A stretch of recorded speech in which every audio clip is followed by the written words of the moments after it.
नमस्कार दोस्तों, मेरा नाम निरंजन है। स्वागत करता हूं आपके अपने YouTube चैनल पर। दोस्तों, आज हम दिसंबर माह के प्रथम सप्ताह के करंट अफेयर को देखेंगे। इससे पहले हमने नवंबर माह के लास्ट सप्ताह के करंट अफेयर को देखे और साथ ही साथ नवंबर माह के पूरे करंट अफेयर को एक साथ भी हमने देखा। आज हम दिसंबर माह के प्रथम सप्ताह के करंट अफेयर को देखेंगे। वीडियो पे अंत तक बने रहेंगे क्योंकि वीडियो आपके लिए बहुत इंपॉर्टेंट होगा।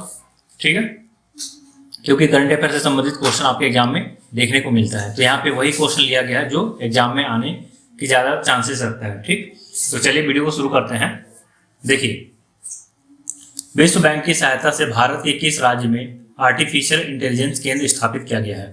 ठीक है, तो अभी क्या है, हरियाणा राज्य जो है ना, विश्व बैंक से वित्तीय सहायता लिया है ताकि उस राज्य में आर्टिफिशियल इंटेलिजेंस केंद्र स्थापित किया जाए। ठीक है, तो इसका जो सही उत्तर हो जाएगा हरियाणा। ध्यान रखेंगे, हरियाणा में विश्व बैंक की सहायता से आर्टिफिशियल इंटेलिजेंस केंद्र की स्थापना की जाएगी।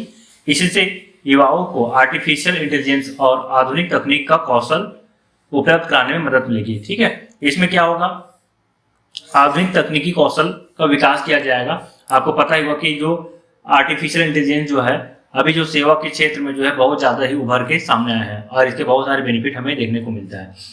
केंद्र की स्थापना, जो आर्टिफिशियल केंद्र की स्थापना है, उससे राज्य की तकनीकी क्षमताओं को बढ़ावा मिलेगा।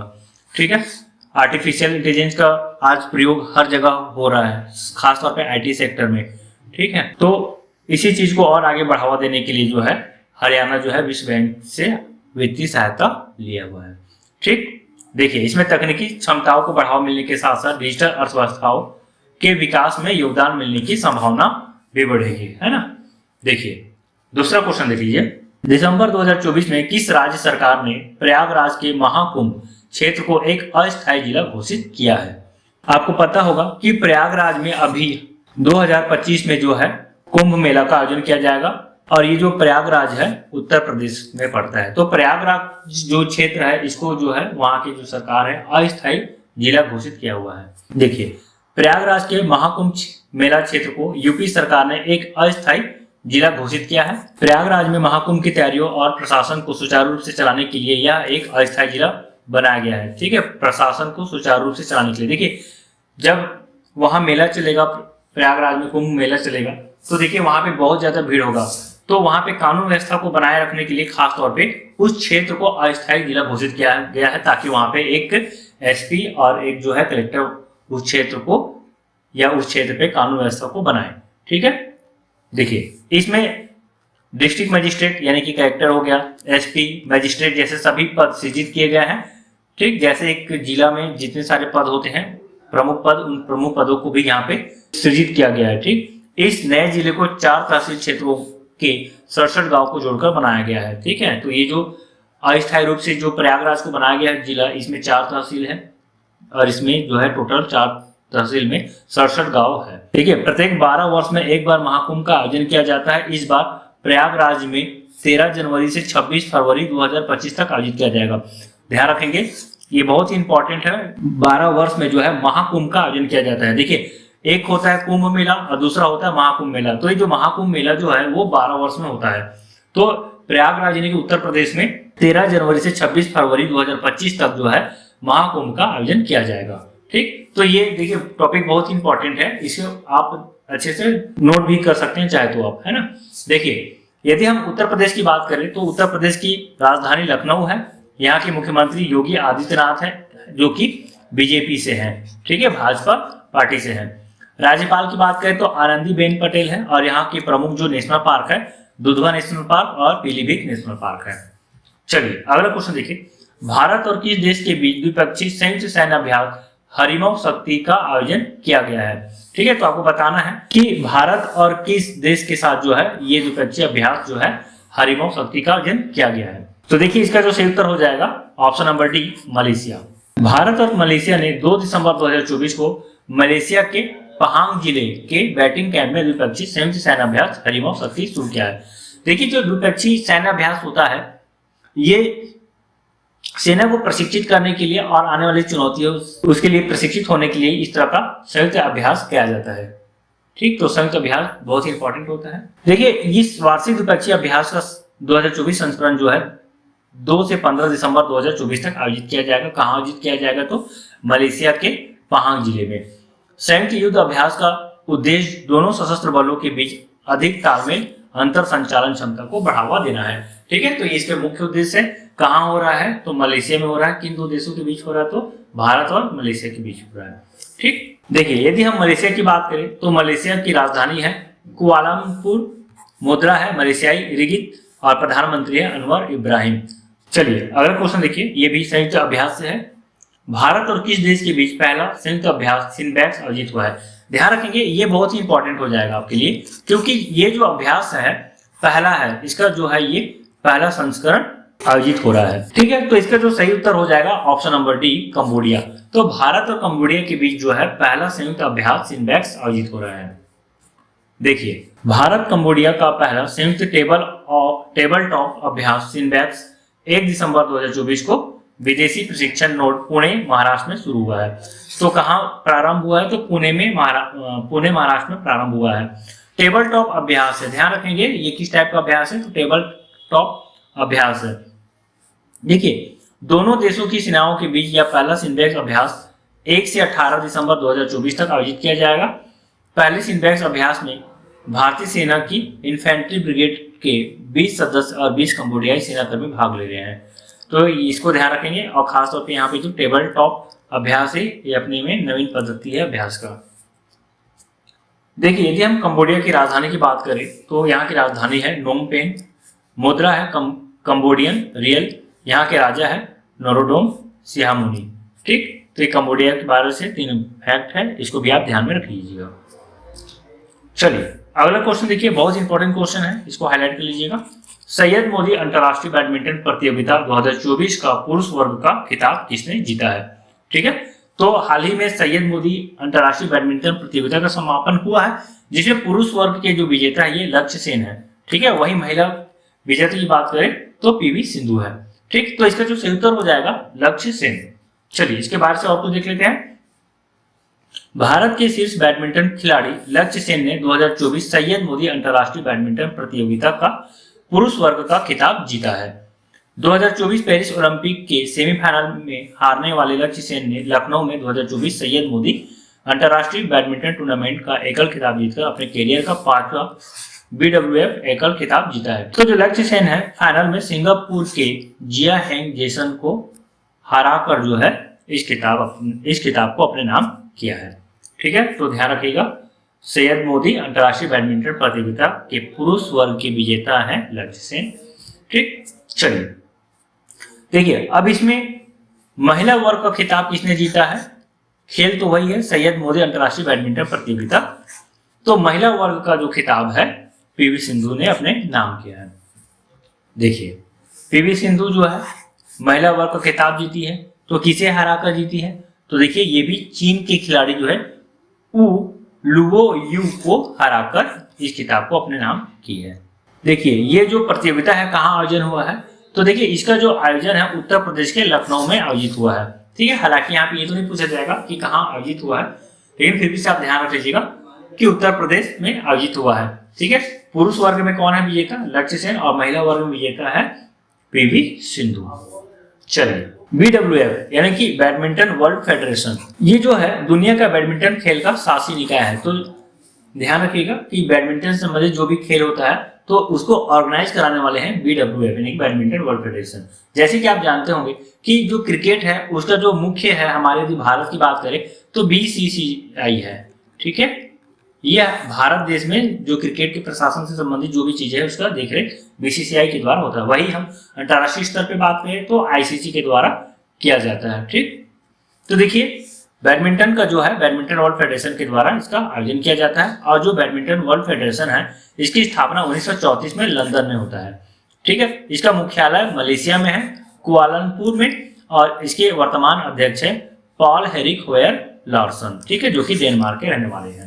ठीक, तो इतना फैक्ट आप ध्यान रख लीजिएगा। अगला क्वेश्चन देखिए, रायथू भरोसा योजना किस राज्य से संबंधित है? तो देखिए, ये जो रायथू भरोसा योजना जो है ये तेलंगाना राज्य से संबंधित है। तो तेलंगाना सरकार जो है वहां के किसानों के लिए जो है इस तरह का योजना लेकर आई है। देखिए, योजना के बारे में जान लेते हैं। तो देखिए, तेलंगाना के मुख्यमंत्री ने रायथू भरोसा योजना शुरू करने की घोषणा की है, जिसमें रायथू बंधु के तहत 15,000 रुपए प्रति एकड़ वार्षिक सहायता का वादा किया गया है, जो 10,000 से अधिक है। तो देखिए, ऐसे किसान जिनके पास जो है खेत है, तो उन्हें जो वार्षिक रूप से जो है 15,000 रुपए प्रति एकड़ के तौर 15,000 रुपए प्रति एकड़ राशि प्रदान की जाएगी। देखिए, यदि हम कांग्रेस सरकार की बात करें तो देखिए, अभी वर्तमान में तेलंगाना में कांग्रेस सरकार है और कांग्रेस सरकार जो है यहाँ पे 20,616 करोड़ रुपए का फसल ऋण माफ किया है, जिससे 25.35 लाख किसानों को फायदा हुआ है। राज्य निःशुल्क विद्युत, उर्वरक, सब्सिडी और एमएसपी नीतियों के साथ भी किसानों का समर्थन करता है। तो किसानों की आय को दुगनी करने के लिए, किसानों की बढ़ोतरी के लिए जो है इस सरकार जो है इस तरह की योजनाओं को लेकर आती है। यदि हम तेलंगाना की राजधानी की बात करें तो यहाँ की राजधानी हैदराबाद है। मुख्यमंत्री रेवंत रेड्डी और राज्यपाल जो है जिष्णु देव वर्मा। देखिए अगला क्वेश्चन, किस राज्य के पर्यटन क्षेत्र को अंतर्राष्ट्रीय मान्यता मिली है? तो हाल ही में संयुक्त राष्ट्र के द्वारा जो है पश्चिम बंगाल के पर्यटन को जो है मान्यता दी गई है। देखिएगा, पश्चिम बंगाल के पर्यटन क्षेत्र को अंतर्राष्ट्रीय मान्यता मिली है क्योंकि यूनेस्को, जो कि संयुक्त राष्ट्र की एक इकाई है, यूनेस्को ने इसे हेरिटेज पर्यटन के लिए शीर्ष गंतव्य घोषित किया है। मतलब हेरिटेज पर्यटन के लिए शीर्ष गंतव्य स्थान घोषित किया गया है पश्चिम बंगाल को। ठीक, यहाँ की देखिए मुख्यमंत्री कौन है? तो ममता बनर्जी है। तो ममता बनर्जी ने धार्मिक विरासत और चाय पर्यटन में राज्य की महत्वपूर्ण प्रगति पर जोर दिया है। ठीक, देखिए, इस विकास ने न केवल पर्यटन को बढ़ावा दिया है बल्कि हजारों युवाओं के लिए रोजगार भी पैदा किया है।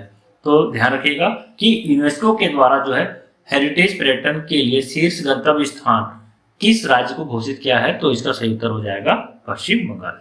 पश्चिम बंगाल की यदि हम राजधानी की बात करें तो यहाँ की राजधानी कोलकाता है। मुख्यमंत्री ममता बनर्जी, राज्यपाल सीवी आनंद बोस। और यहाँ के यदि हम नेशनल पार्क की बात करें, देखिए नेशनल पार्क भी पूछा जा सकता है कई बार कि इस राज्य का नेशनल पार्क का नाम बताइए। तो यहाँ का नेशनल पार्क है बक्सा, गौरुमारा, जल्दापारा, सिंगलीला। ठीक, ये भी अपने आप में बहुत ही महत्वपूर्ण क्वेश्चन है, इसे आप ध्यान रख लीजिएगा क्योंकि जो आईसीसी के जो चेयरमैन है, अभी वर्तमान में नए चेयरमैन बने हैं, तो ये हैं जैसा, इससे पहले जो है ग्रेग बर्कले थे। तो जैसा जो है सबसे कम उम्र के आईसीसी के चेयरमैन पद पर विराजमान होने वाले अध्यक्ष बन चुके हैं। भारतीय क्रिकेट कंट्रोल बोर्ड बीसीसीआई के सचिव जयशाह को अंतर्राष्ट्रीय क्रिकेट परिषद के नए चेयरमैन के रूप में निर्विरोध चुना गया है। ठीक है, ये जो है 35 वर्ष की है। तो 35 वर्ष की उम्र में शाह इस पद को संभालने वाले सबसे युवा व्यक्ति बन गए हैं। उन्होंने ग्रेग बर्कले का स्थान लिया। किसकी स्थान लिया है? तो ग्रेग बर्कले का। देखिए, यदि हम आईसीसी की स्थापना की बात करें तो इसकी स्थापना 1909 में होती है। इसका मुख्यालय दुबई में है और वर्तमान अध्यक्ष जैसा है। ठीक, चलिए अगला क्वेश्चन देखिए, बहुत ही इंपॉर्टेंट क्वेश्चन है भी। हाल ही में किस टाइगर रिजर्व को देश का 57वां टाइगर रिजर्व के रूप में अधिसूचित किया गया है? ठीक है, तो देश का 57वां टाइगर रिजर्व जो है रातापानी टाइगर रिजर्व बन गया, जो कि मध्य प्रदेश राज्य में है। इससे पहले 56वां टाइगर रिजर्व जो है वो गुरु घासीदास तमोर पिंगला टाइगर रिजर्व को बनाया गया है। और ये जो गुरु घासीदास तमोर पिंगला टाइगर रिजर्व है ये छत्तीसगढ़ राज्य से संबंधित है। अब इसके बारे से और जान लेते हैं। मध्य प्रदेश के रातापानी टाइगर रिजर्व को देश के 97वें टाइगर रिजर्व के रूप में अधिसूचित किया गया है। ठीक, यदि हम इसके कुल क्षेत्रफल की बात करें तो 1271.4 वर्ग किलोमीटर इसका कुल क्षेत्रफल है। इसमें जो कोर एरिया है 763.8 वर्ग किलोमीटर है। वही बफर एरिया की बात करें तो 507.6 वर्ग किलोमीटर जो है इसका बफर एरिया है। ये उसका मैप है। ठीक है, और ये जो मध्य प्रदेश का जो है 8वां टाइगर रिजर्व है। यदि हम मध्य प्रदेश की बात करें तो यहाँ की राजधानी भोपाल है। मुख्यमंत्री मोहन यादव, राज्यपाल मंगू भाई पटेल। यहाँ जो है कुल 29 लोकसभा सीटें हैं और 11 जो है राज्यसभा सीटें हैं। आपको कमेंट बॉक्स में कमेंट करके उत्तर देना है कि यहाँ जो है विधानसभा सीटें कितने हैं। अगला क्वेश्चन देखिए, Oxford word of the year 2024 किसे घोषित किया गया है? तो देखिए, ऑक्सफोर्ड के द्वारा जो है हर साल एक वर्ड को वर्ड ऑफ द ईयर के तौर पे घोषित किया जाता है। इस बार 2024 के लिए जो है ब्रेन रॉट वर्ड जो है Oxford word of the year घोषित हुआ है। ब्रेन रॉट को 2024 का Oxford word of the year चुना गया है। 1492 इस वर्ड को तुच्छ या कम गुणवत्ता वाली ऑनलाइन सामग्री के अत्यधिक उपभोग के कारण होने वाली मानसिक गिरावट के रूप में परिभाषित किया गया है। कौन सा देश पहली बार दृष्टिबाधित महिला T20 विश्व कप की मेजबानी करेगा? Option number D Bharat. तो जो है भारत को पहली बार आईसीसी विश्व कप की दृष्टिबाधित महिला T20 की मेजबानी करने को इस बार अवसर मिला है। देखिए अगला क्वेश्चन, एशिया की पहली जल परिवहन सेवा उबर शिकारा किस झील पर शुरू की गई है? तो ये भी अपने आप में बहुत इंपॉर्टेंट क्वेश्चन है, ठीक, कि एशिया की पहली जल परिवहन सेवा जो है उबर शिकारा, इसमें जो है उबर जो कंपनी है, तो उबर कंपनी के द्वारा वहां के बोर्ड को जो है, जैसे अभी हम लोग और रोड में देखते हैं जिस तरह से उबर कैब चलती है, उसी प्रकार यहाँ पे उबर जो है बोर्ड चलेगी, ठीक है। तो किस झील पर शुरू की गई है? तो इसका सही उत्तर हो जाएगा ऑप्शन नंबर बी डल झील। डल झील जो है जम्मू और कश्मीर राज्य में है, ठीक है। देखिए उबर ने कश्मीर के श्रीनगर की खूबसूरत डल झील में उबर शिकारा नाम से एशिया की पहली जल परिवहन सेवा शुरू की है, ठीक है। ध्यान रखेंगे कहाँ पे? तो श्रीनगर में।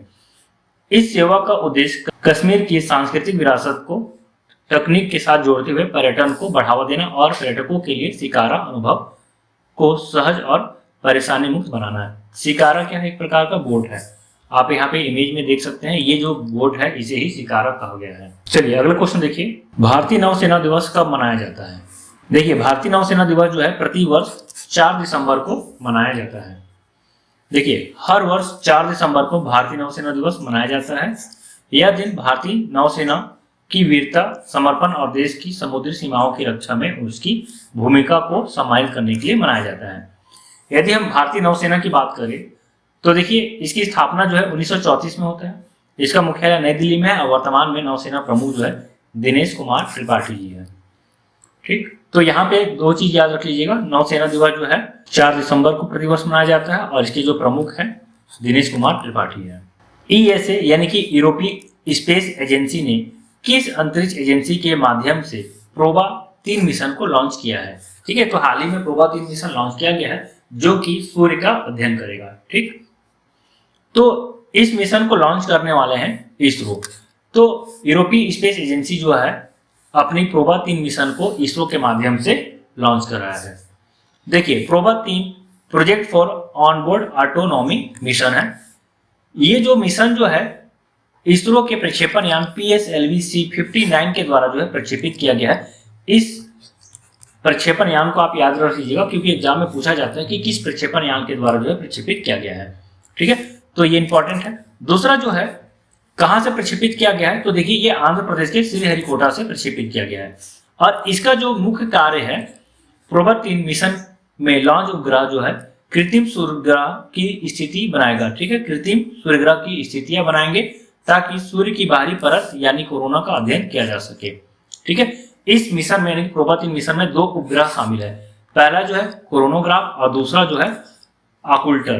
तो देखिए ये दोनों उपग्रह जो है पृथ्वी के अंडाकार कक्षा में घूमते हुए सूर्य के बाहरी हिस्से का अध्ययन करेंगे और ये जो आकुल्टर है उपग्रह जो है सूर्य की चमकदार डिस्क को ब्लॉक करेगा। जैसे जो सन है तो इसमें जो शाइनिंग आ रहा है उसको क्या करेगा, ये ब्लॉक करेगा, जिससे जो कोरोना ग्राफ जो है उपग्रह अपने टेलीस्कोप से सौर कोरोना का निरीक्षण करेगा। तो मुख्यतः जो प्रोब 3 जो है ये सूर्य का अध्ययन करने के लिए प्रक्षेपित किया गया है। प्रक्षेपण यान को याद रख लीजिएगा कि ये PSLV-C59 के द्वारा प्रक्षेपित किया गया है और किस अंतरिक्ष एजेंसी का है ये प्रोबा 3, तो यूरोपीय स्पेस एजेंसी का है ये। देखिए अगला क्वेश्चन, हाल में महाराष्ट्र के मुख्यमंत्री के रूप में किसने शपथ ली है? तो देखिए इसका सही उत्तर हो जाएगा देवेंद्र फडणवीस। तो देवेंद्र फडणवीस जो है महाराष्ट्र के मुख्यमंत्री के रूप में शपथ ले लिया है। इससे पहले जो महाराष्ट्र के मुख्यमंत्री थे वो थे एकनाथ शिंदे, ठीक। देखिए भारतीय जनता पार्टी के देवेंद्र गंगाधर राव फडणवीस ने 5 दिसंबर 2024 को तीसरी बार महाराष्ट्र के मुख्यमंत्री के रूप में शपथ ली है। ध्यान रखेंगे कि ये जो है तीसरी बार महाराष्ट्र के मुख्यमंत्री के रूप में शपथ लिए हैं और ये जो है महाराष्ट्र के 21वें मुख्यमंत्री भी बने हुए हैं। इनको जो है पद और गोपनीयता की शपथ जो है वहां के राज्यपाल CV राधाकृष्णन के द्वारा दिलाया गया है, ठीक। और मुख्यमंत्री के साथ 2 उप मुख्यमंत्री भी बने हैं जिसमें एकनाथ शिंदे और राष्ट्रवादी कांग्रेस पार्टी के अजित पवार जो है दोनों ही है जो कि उप मुख्यमंत्री के पद का शपथ लिए हैं, ठीक है। इससे पहले जो सरकार था उसमें एकनाथ शिंदे मुख्यमंत्री थे और देवेंद्र फडणवीस और अजित पवार जो है उप मुख्यमंत्री थे। लेकिन इस बार जो है भाजपा को है जो कि महाराष्ट्र चुनाव में सबसे ज्यादा वोट मिला है, तो इसलिए इस बार जो है भाजपा के मुख्यमंत्री बने हैं। क्योंकि पिछला जो सरकार बना था उसमें जो है शिवसेना का प्रमुख रोल था, इसलिए एकनाथ शिंदे को वहां का मुख्यमंत्री बनाए थे। चलिए अगला क्वेश्चन देखिए, किस देश ने पुरुष जूनियर हॉकी एशिया कप 2024 जीता है? तो ये भी इंपॉर्टेंट क्वेश्चन है। इसका सही उत्तर हो जाएगा भारत। तो भारत जो है पाकिस्तान को हराकर पुरुष जूनियर हॉकी एशिया कप 2024 अपने नाम किया है। भारत ने पुरुष जूनियर हॉकी एशिया कप जीत लिया है। इन्होंने ओमान के मस्कट में फाइनल खेला गया मैच में पाकिस्तान को हराया है। और इस तरह भारत जो है पुरुष जूनियर हॉकी एशिया कप जो है 5 बार जीत चुके हैं। इससे पहले जो है भारत 2004, 2008, 2015 और 2023 में भी चैंपियन बने थे। तो वीडियो यहीं तक था। आपको वीडियो कैसा लगा प्लीज कमेंट करके जरूर बताइएगा। वीडियो यदि पसंद आता है तो वीडियो को लाइक कर दीजिएगा और अपने दोस्तों तक शेयर करना बिल्कुल मत भूलिएगा। तो मिलते हैं एक नई वीडियो के साथ, तब तक के लिए जय हिंद, जय भारत, धन्यवाद।